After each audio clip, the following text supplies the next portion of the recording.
حلم جميل. نقرأ: جاءت لحظة الانطلاق وتجمع الناس ليروا انطلاق المكوك الذي سيحمل الرواد إلى الفضاء الخارجي في رحلة استكشافية وعلمية إلى القمر. كان فراس قائد الرحلة. انطلق المكوك بسرعة مذهلة، وبعد دقائق خرج من نطاق الجاذبية الأرضية وأخذ يدور حول الكرة الأرضية.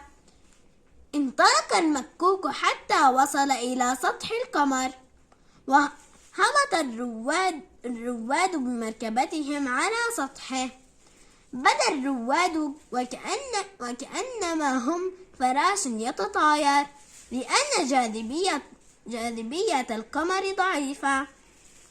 غرس فراس العلم على القمر ثم أخذ عينات منه. نظر إلى الكرة الأرضية فكان مشهدها رائعا.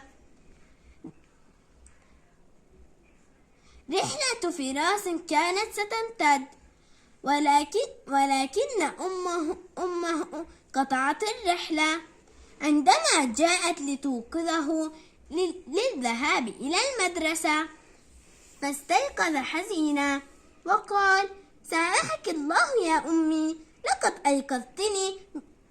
أيقظتني من حلم جميل. كنت أحلم أني في رحلة فضائية إلى القمر. تبسمت أمه وقالت: بالعزم والمثابرة يتحول الحلم إلى حقيقة.